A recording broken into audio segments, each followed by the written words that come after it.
Good afternoon. I'd like to thank everybody for coming today. Opioid addiction and abuse has been a problem not only in our community but throughout Macomb County. And we have worked diligently to come up with new and innovative plans to try to beat this. Normally, the public safety's response to an opioid overdose is reactionary or after the fact that somebody had OD'd.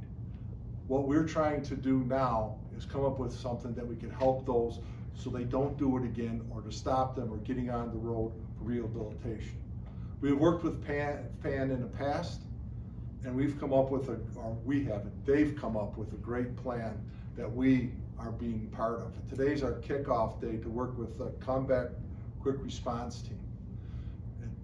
This is a combination of our officers along with workers with Comeback to get together and try to assist those individuals with opioid addictions get on the road to recovery. And I'd like to introduce workers Kelly Jo, Emma, Judge Davis, Detective Tim Lyons, who's heading up our program, and Officer Kevin Coney. All of these people are going to work together with the support of the city manager, Dennis Champagne, to work together to try to beat this and to make our community a better place. I'd like to turn this over to Judge Davis. Thank you for having me, Chief. I'm really excited to be here in Centerline. I actually was raised in Centerline and graduated from Centerline High School. Taught at Centerline High School for 13 years, and so it's really an honor to be here working in my hometown again and seeing them be really innovative in starting this new program. We hear officers say all the time that we can't arrest ourselves out of this, but they're not coming up with innovative, creative ideas necessarily to stop that process and to really be part of the solution.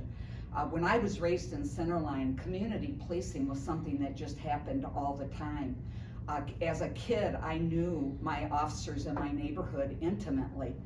I considered them friends, that if I was in trouble, I would not hesitate to go to them. Policing has really changed over the years and we've gotten away from that, but programs like this really get the police back out working in their community. They get them involved with the public, and it really does help in a health crisis like this. Hold Not Handcuffs originally started years ago here in Macomb County, and the chief has been an intimate partner with that program. This is the next step to it. People that have overdosed are very vulnerable for death and it happening again. So this is a solution to call in those individuals and really make sure that we are being proactive to take services right to their doorsteps.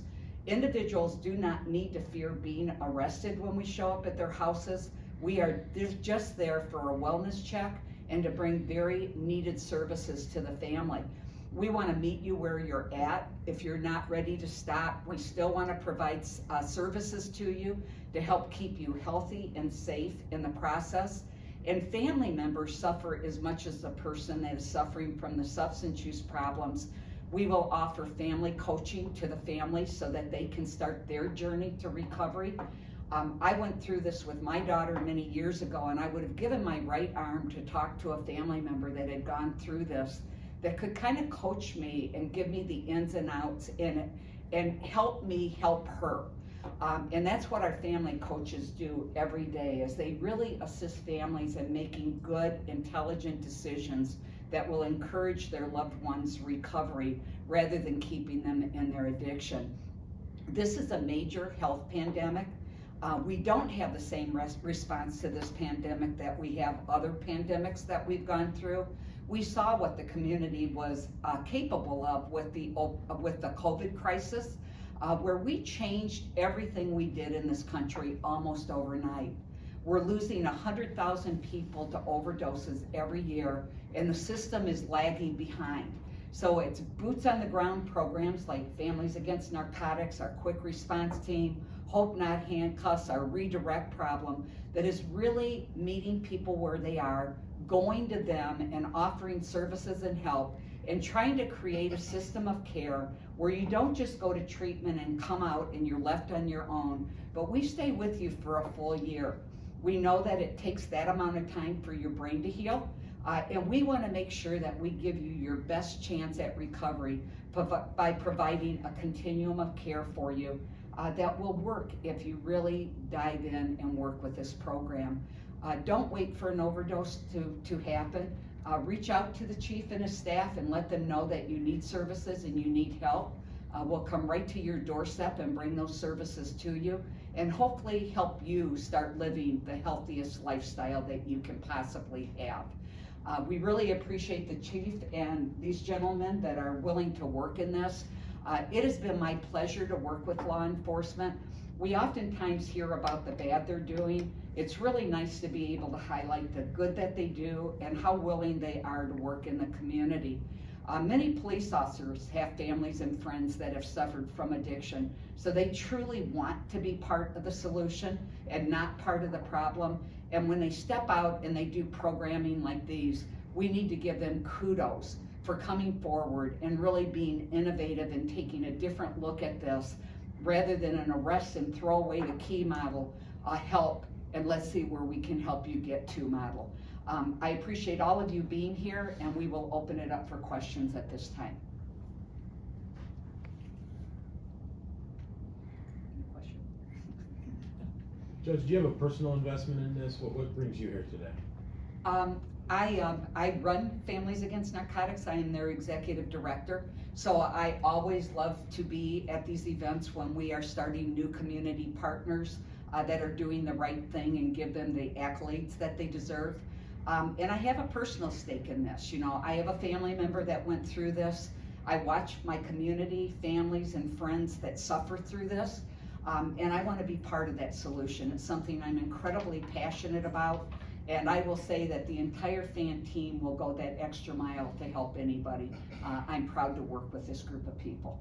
Is there some public funding in this? We get funding from the state of Michigan, and it is actually our legislators that give us the funding that allows us to do this work. Can somebody kind of walk me through a typical interaction on how this would go if someone's in crisis, how that would take place? Okay, yeah, we collect a series of names during the week.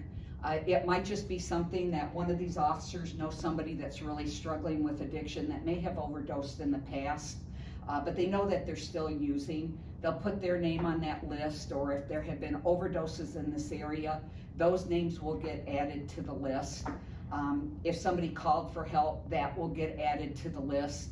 And then we take a peer recovery coach, a family coach, and in this case, a case manager, and we go, and a police officer. We go to the door. The police officer makes the introduction, and like I said, nobody needs to fear being arrested. We're just there truly to help you find the help that you need. We talk for a few minutes, let them know about the services that we have. The family is separated from the individual suffering from the substance use problem, so that there's some intimacy that happens with both of those groups of people. And then we find out if they're willing to take services. If they are, we provide them right there on the spot in their living room. It's kind of like taking our Hope Not Handcuffed program into their family home. If they don't want any services at that time, we put them on the list, and in a couple of weeks we'll call back and see if there's anything we can do at that time. So we're there just to assist families, to help people that are looking for help. It is not easy to find treatment in the state of Michigan. It's also a very cumbersome event to go through trying to access treatment. And so we are that warm handoff, that warm conduit that's going to stay with you until we can locate a treatment bed for you, if that's what you're looking for. Can you speak to the importance of, you mentioned even for people who have been through rehab and come out, that you stay with them for a certain amount of time after that. Can you speak to why that's important and crucial for no relapse? Well, we tell people that suffer from substance use problems, if you keep doing the same thing over and over again and it doesn't work, you better change what you're doing if you want to see different results. It's what we've been doing for eons with substance use problems. Is we send people to treatment, they stay for 7 to 31 days depending on what their insurance will pay for. we release them without any follow-up services, and we think they're miraculously going to get well. This is a brain disease, and it takes a full year for their brain to heal. That doesn't mean that they need to be living in a facility for a full year, but it means that they need support systems after that. They may need medicine to help them stay off of the drugs that they're using. We provide a peer recovery coach as someone with lived experiences that when times gets hard getting off of drugs. So when you're struggling and you're having a hard time, that's that person you can talk that will help you make the next right decision. We provide sober living scholarships for people who don't have a safe environment to live with.